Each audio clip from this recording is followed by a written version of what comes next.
Hi everyone, I'm BJ Muir from JesusHelpMeParent.com, and I coach families just like yours to use a heart-based approach to parenting. So if you want practical parenting strategies and tools that focus on changing your child's heart and not just their behavior, hit that subscribe button right now.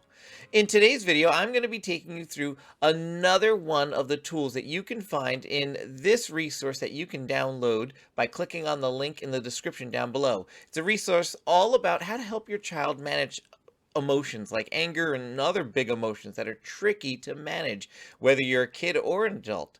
Again, click the link in the description down below to get your free copy. Today, we're going to be looking at a very important tool, a routine you're going to want to have in your family called the break. Now, the break is a routine we use when things start getting off track in family life. You know, when you tell your kid to go hang up their jacket and put their shoes away, and they stomp away angrily? We're getting off track in family life. You know, when you check your child's homework and you tell them they need to fix numbers 3 and 4 on the math page, and they kind of roll their eyes and walk away, we're starting to get off track in family life. You know, when you tell your kids they can't do something and they get frustrated with you, or they yell, or they scream, or something like that, we're getting off track in family life. And suddenly, the problem is not the shoes and coat. The problem is not the homework. The problem is not the thing you said. The problem is now how we're dealing with the problem. And we got to get back on track. The break is actually a strategy created by Scott Turansky and Joanne Miller, who are the authors of the books that you see right on the screen right now. Links are in the description down below to those resources if you want to take a deep dive on the break as well. They also are the founders of the National Center for Biblical Parenting, which has many wonderful resources, and I work directly with them. It's who helped train me as a biblical parenting coach as well. So I highly recommend their books and their resources also. Check them on out. Now remember, in some of our previous videos, we were talking about how God uses emotions as triggers or as signals to our hearts to help us know when there's a problem. And so you can check out those videos in the links that we have down below as well. But we want to help our children understand the break is a strategy. It's a tool for them. It is not a punishment. If you're hearing me say, take a break, the break, and you're thinking time out, I need you to make a big mental shift. Time out is interested in one thing and one thing only, and that's changing kids' behavior and making sure they understand they did something wrong and they shouldn't do it again.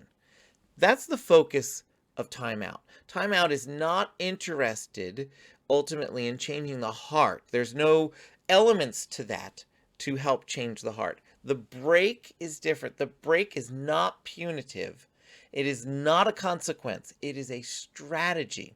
Now, if you've been using timeout, don't worry, you can still transition to the break. It'll be a little bit more challenging because one, you'll have to change some of your own perceptions and thinking, and you're going to have to help your children see how the break is different.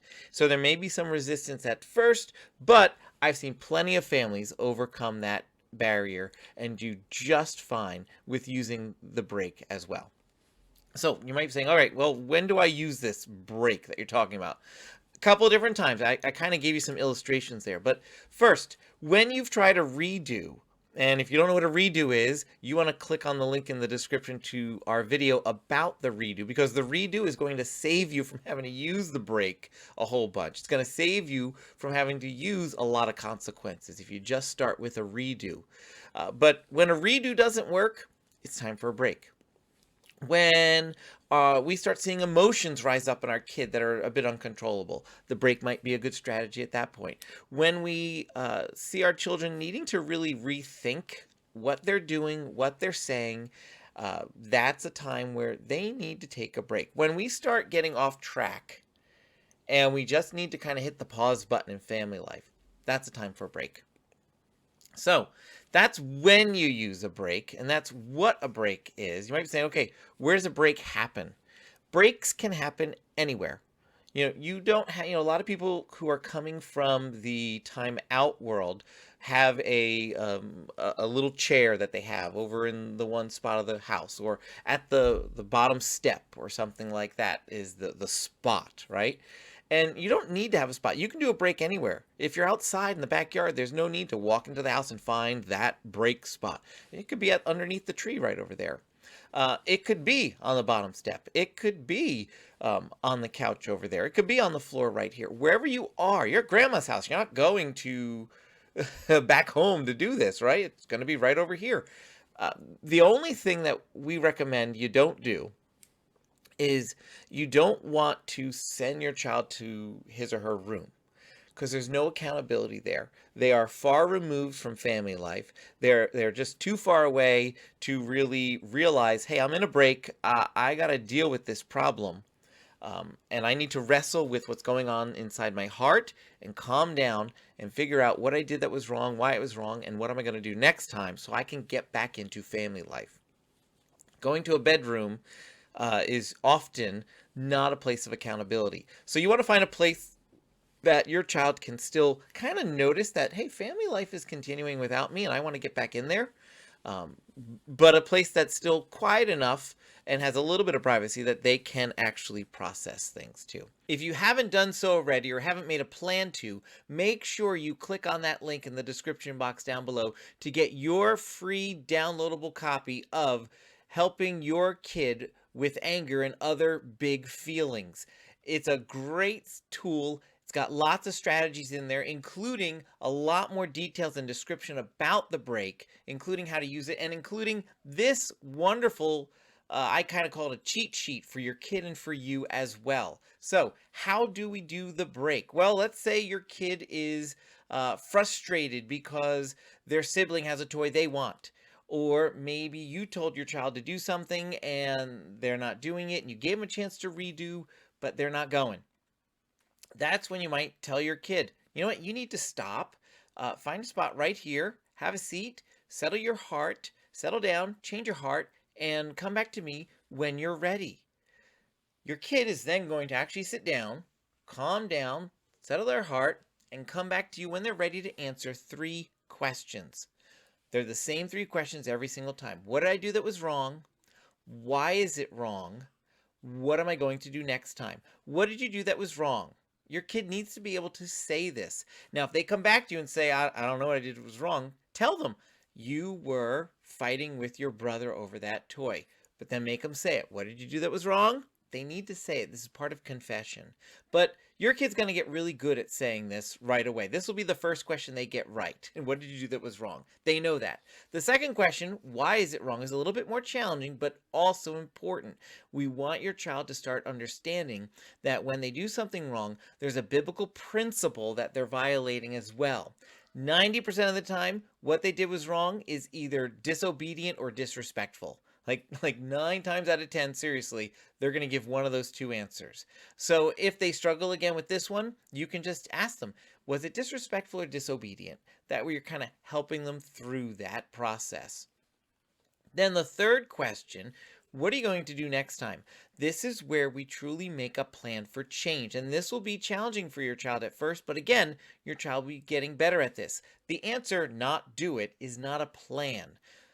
We're going to have this problem again. You're going to want a toy that your brother's playing with. What are you going to do instead of hitting him? What's a better way to see if you can play with that toy? Mom is going to tell you, or dad's going to tell you to do something that you don't want to do.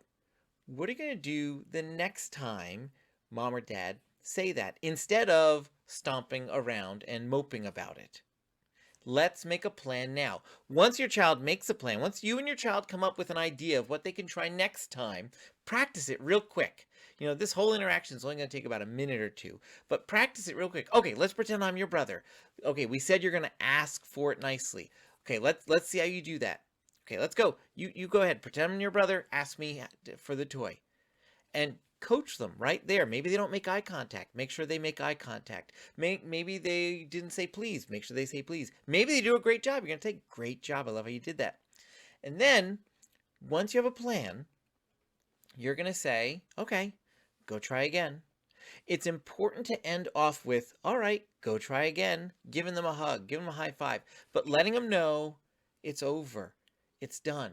That's how Jesus treats us. When Jesus needs to give us a break because we're doing something wrong, when we repent, when we understand why it was wrong, when we start thinking about what am I going to do differently next time, Jesus looks at us and says, you're forgiven. Go, try again. So we need to give our children that same release and that same positive conclusion that we get from Jesus. Now, there's one other question that sometimes needs to come up. What did you do that was wrong? Why was it wrong? What are you going to do next time? Sometimes you also have to say, what do you have to do now to make this right? Sometimes a kid needs to go and apologize. Sometimes a kid needs to go clean things up that they messed up, or they broke, or whatever it might be. So sometimes there's just that little bit of a fourth question. But the three big ones: what did you do that was wrong? Why was it wrong? What are you going to do next time?